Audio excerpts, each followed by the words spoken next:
بسم اللہ الرحمن الرحیم۔ نحو میر۔ اس سے پہلے ہم نے مفاعل کے بارے میں پڑھا تھا۔ فاعل کی تعریف، مفعول مطلق، مفعول فی، اس کو ضرور آپ دیکھیں۔ مفعول معو، مفعول له، حال، تمیز، ٹھیک ہے، یہ منصوب ہوتے ہیں سارے۔ فاعل تو مرفوع ہوتا ہے نا، اس کے علاوہ جتنے بھی ہوتے ہیں نا مفاعل، یہ اسے ایک ہوتا ہے نا مفاعل خمسہ اسے کہتے ہیں، مفعول مطلق، مفعول فی، مفعول معو، مفعول له اور مفعول به، اس کو کہتے ہیں مفاعل خمسہ۔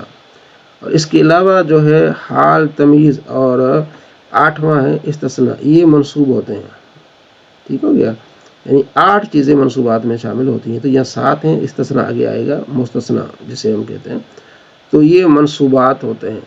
ٹھیک ہے، اب اس کے بعد فاعل کی پہچان کیسے ہوگی اور فاعل سے پہلے فعل کیسا آئے گا، اس بارے میں آج کا سبق ہے۔ جتنی بار سبق کو دہرائیں گے آپ کے علم میں اتنا ہی اضافہ ہوتا جائے گا، آپ کا ذہن وسیع ہوتا جائے گا، آپ کا ذہن کھلتا جائے گا۔ ٹھیک ہے، جتنا بھی ہو سکے آپ نے سبق کو دہرانا ہے اور جتنا ہو سکے اس کو پڑھنا ہے اور شیئر کرنا ہے، دوستوں کو بتانا ہے، کسی کو سنانا ہے۔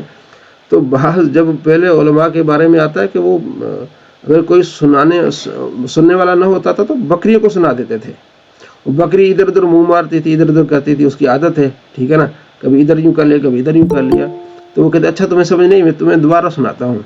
تو جتنی بار آپ ریپیٹ کریں گے، اب مجھے کافی ساری چیزیں اس لیے یاد ہے کہ میں نے جیسے پڑھنا شروع کر دیا تھا، 1 مہینے کے بعد جو نئے طالب علم آتے تھے میں ان کو پڑھاتا تھا، بتاتا تھا۔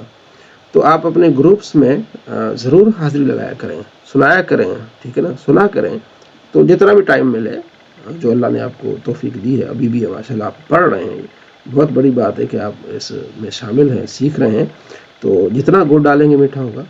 سبق نمبر 13، فاعل کی اقسام اور فعل کے بعض احکام۔ ٹھیک ہے، فاعل کی 2 قسم ہوتی ہیں، مظہر، جیسے ضرب زید۔ اب زید فاعل، مظہر کہتے ہیں ظاہر ہونا، ٹھیک ہے نا۔ اب یہ زید کیا ہے جی، ہمارے پاس ظاہر ہے، زید کیا ہمارے پاس ظاہر ہے، اس کو کہتے ہیں فاعل مظہر۔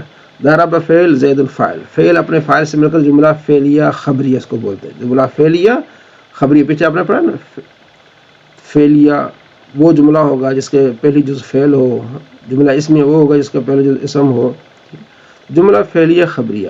ضرب فعل، زید الفاعل، زید نے مارا۔ اسی طرح قرآن پاک میں بہت ساری چیزیں آئیں گی، سمع اللہ، اللہ نے سنا، ٹھیک ہے۔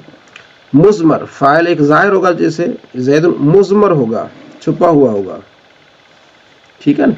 اب پھر جو مضمر ہوگا اس کی 2 قسمیں ہوگی، بارز ہوگا، یعنی جیسے ضمیر ہوگی ضربتو، ضربنا، یہ ضمیر، یہ فاعلی ضمیر ہے ضربتو، یا مستتر پوشیدہ ہوگا، ٹھیک ہے، جس میں ہوا، جیسے زید ضرب، زید نے مارا، ٹھیک ہے۔ زید، زید مبتدا ہوگا، ضرب اس نے مارا، یعنی ضرب میں ہوا ضمیر جو زید کی طرف لوٹ رہی ہے، مستتر ہے، چھپی ہوئی ہے، ٹھیک ہے۔ ضرب کا فاعل ہوا ہے، ضمیر ہے جو اس میں مستتر ہے، چھپی ہوئی ہے، ٹھیک ہو گیا، کیونکہ آپ نے پڑھا ضرب ضربا ضرب، ضرب اس ایک آدمی نے مارا، تو پیچھے کس آدمی نے مارا، پیچھے زید کا ذکر آ گیا، زید المبتدا، ٹھیک ہے۔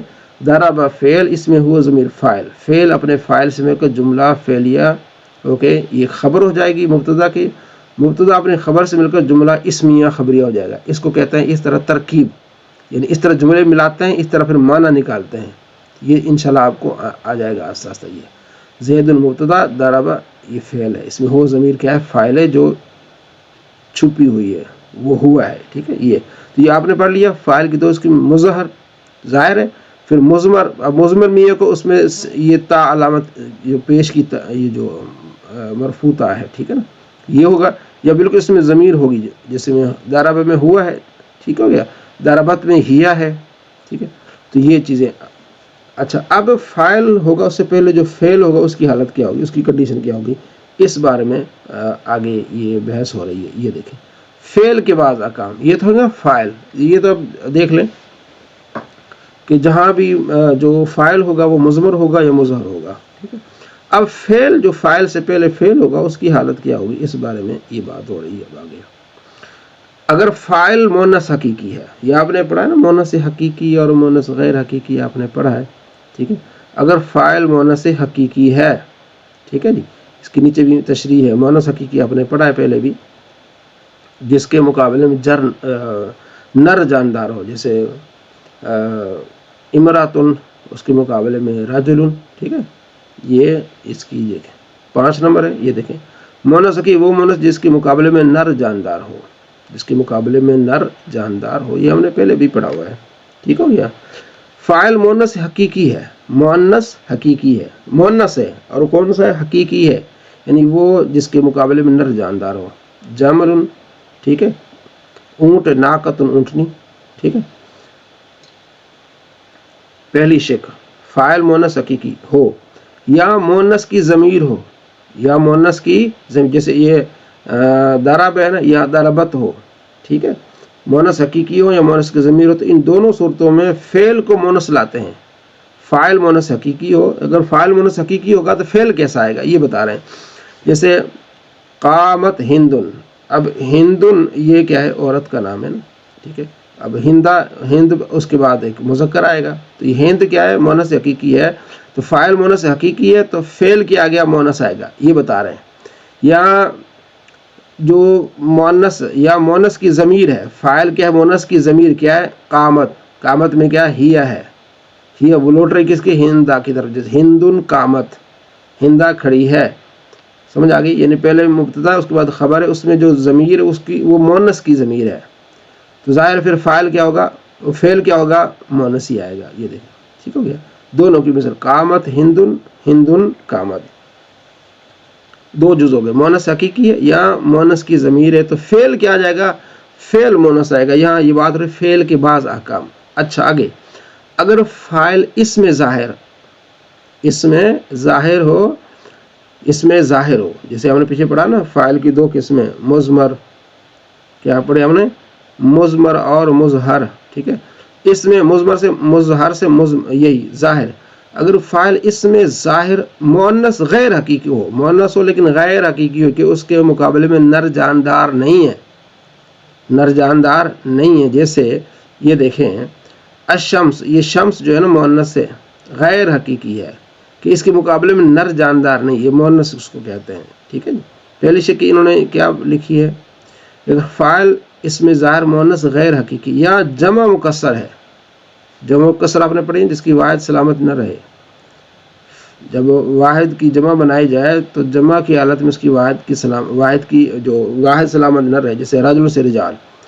اچھا اب یہ 2 شکیں اوپر پڑھ لی نا، 2 جزیں. اب یہ اگر فاعل اس میں ظاہر مؤنث حقیقی غیر حقیقی ہو یا جمع مکسر ہو تو فعل کو مذکر اور مؤنث دونوں طرح لانا جائز ہے. مذکر بھی لا سکتے ہیں اور مؤنث. کب؟ جب فاعل مؤنث غیر حقیقی ہو، اور اس وقت فعل مذکر بھی آ سکتا ہے، مؤنث بھی آ سکتا ہے. طالع الشمس بھی آ سکتا ہے، طلعت الشمس بھی آ سکتا ہے. اور فاعل جمع مکسر ہو تو پھر کیا آئے گا؟ یعنی فعل جو ہے شروع والا، کیونکہ آپ نے پڑھا نا پہلے فعل ہوگا اس کے بعد فاعل ہوگا، تو فعل جو ہے مذکر بھی آ سکتا ہے اور مؤنث بھی آ سکتا ہے. تو 4 شکیں آپ نے پڑھی ہیں. فاعل مؤنث حقیقی ہو، یا اس میں ایک ضمیر ہو، یا فاعل مؤنث غیر حقیقی ہو، اور چوتھا جمع مکسر ہو. تو ان پہلی 2 صورتوں میں فعل جو ہے وہ مؤنث آئے گا. دوسری 2 صورتوں میں فاعل مؤنث غیر حقیقی ہو، جمع مکسر ہو، تو اس میں فعل جو ہے وہ مذکر بھی آ سکتا ہے اور مؤنث بھی آ سکتا ہے. اگر تھوڑی سی پریشانی ہو آپ کو تو پریشان نہیں ہونا، کیونکہ جیسے آپ آگے نکلیں گے قرآن پاک پر ہم اس کو دوبارہ جب ریپیٹ کریں گے نا تو آپ کے لیے آسانی ہو جائے گی. یعنی یہ آسان کام ہے، اتنا کوئی مشکل نہیں ہے. کہتے ہیں یہ جو فاعل ہے نا، یہ فاعل، اس سے پہلے جو فعل آئے گا اس کی حالت کیا ہوگی وہ بتا رہے ہیں. اگر فاعل جمع مکسر ہے نا، اس سے پہلے فعل مذکر بھی آ سکتا ہے، مؤنث بھی آ سکتا ہے. اور اگر یہ فاعل جمع مؤنث غیر حقیقی ہے نا، اس سے پہلے فعل جو ہے مذکر بھی آ سکتا ہے اور مؤنث بھی آ سکتا ہے. ویسے تو ایسا ہوتا ہے کہ اگر فاعل مذکر ہے تو فعل بھی مذکر والا آئے گا. جیسے ضرب زید ہم پڑھتے ہیں نا، زید فاعل مذکر ہے نا، تو ضرب جو صیغہ آئے گا وہ مذکر والا آئے گا. لیکن کچھ یہ جو قانون ہے اس قانون کو آپ بتا رہے ہیں کہ اگر اس طرح کے یہ فاعل آ جائے نا، مؤنث غیر حقیقی، مؤنث حقیقی، جو مکسر، تو وہاں پھر یہ قانون چلتا ہے کہ وہ فعل جو مذکر بھی آ سکتا ہے، مؤنث بھی آ سکتا ہے. تو پریشان ہونے والی بات کوئی نہیں ہے. آگے فعل مجہول کا عمل. کس کا عمل؟ فعل مجہول کا. یہ فعل فاعل کی بجائے مفعول بھی کو رفع دیتا ہے، کیونکہ فاعل تو اس کا ہوتا ہی نہیں نا، فاعل تو گم ہوتا ہے، پتہ ہی نہیں چلتا. تو یہ فاعل کی وجہ مفعول بھی کو رفع دیتا ہے، باقی مفعولات کو نصب دیتا ہے، جیسے باقی جتنے آپ نے پڑھا ہے پیچھے مطلق ہے، مفعول فی، مفعول لہ، مفعول معہ، سب کو کیا دیتا ہے؟ نصب دیتا ہے۔ ضرب زید، زید مارا گیا، ٹھیک ہے، تو کیونکہ یہ مفعول تھا نا، مفعول تھا، ضربت زیدن، میں نے زید کو مارا، اب میں غائب ہو گیا، اب پتہ نہیں کس نے مارا ہے، ٹھیک، جیسے ابھی میں نے مثال دی کہ ضرب علی، علی نے مارا ہے زیدن، زید کو، اب کس کو مارا ہے؟ زید کو مارا ہے نا، اب وہ فاعل جو تھا مارنے والا وہ غائب ہو گیا، اب کیا کہیں گے؟ اب کہیں گے ضرب زیدن، زید مارا گیا، اب یہ مفعول بھی تھا نا زید، کہ میں نے زید کو مارا، یا علی نے زید کو مارا، یا عمر نے زید کو مارا، یا بکر نے زید کو مارا، یا عثمان نے زید کو مارا ہے، تو پٹائی کس کی ہوئی؟ زید کی، یہ مفعول بھی ہے کہ زید کو مارا ہے۔ اب فاعل کا ایسی حالت آئے جو فاعل کا پتہ نہ چلے تو اس جو مفعول بھی ہے نا اس کو رفع دی جاتی ہے، کہتے ہیں ضرب زیدن، زید مارا گیا، ضرب فعل معروف، ضرب فعل مجہول، زید مارا گیا کس دن؟ یوم الجمعہ، یہ مفعول فی ہو جائے گا، امام الامیر، ٹھیک ہے، کس کے سامنے؟ امیر کے، ضربا شدیدن، یہ مفعول مطلق ہو جائے گا، فی دارہ، اپنے ہی گھر میں، تعدیباً، ادب سکھانے کے لیے، یہ مفعول لہ ہو جائے گا، والخشبتی، والخشبتا، ڈنڈے کے ساتھ، یہ کیا ہو جائے گا؟ مفعول معہ ہو جائے گا۔ تو یہ ساری جتنے مفعول تھے ان کی مثال دیکھیں، آپ کو سمجھایا گیا کہ یہ فعل جو ہے نا، فعل فاعل کی بجائے مجہول، فعل فاعل کی بجائے مفعول بھی کو رفع دیتا ہے، باقی منصوبات کو یہ نصب دیتا ہے۔ یہ آپ نے الحمدللہ پڑھ لیا۔ کس کو پڑھا ہے آپ نے؟ نحو میر کو۔ کل اس کو ہم انشاءاللہ مکمل کریں گے، کل ایک نئے طریقے سے سبق ہے فعل متعدی کی اقسام، تو یہ آپ نے یاد رکھنا ہے اس کو، ٹھیک ہے۔ فاعل کی دو قسمیں، مظہر اور مضمر، پھر مضمر کی دو قسمیں ہیں، ٹھیک ہے، بارز مستتر، پھر آگے فعل کس طرح کا آگے، فاعل مؤنث حقیقی ہو یا ضمیر مؤنث کی ضمیر ہو تو فعل ہمیشہ مؤنث آئے گا، اور اگر فاعل ظاہر مؤنث غیر حقیقی ہو، جمع مکسر ہو، تو فعل مذکر بھی آ سکتا ہے اور مؤنث بھی آ سکتا ہے۔ تو یہ آپ نے الحمدللہ پڑھا ہے۔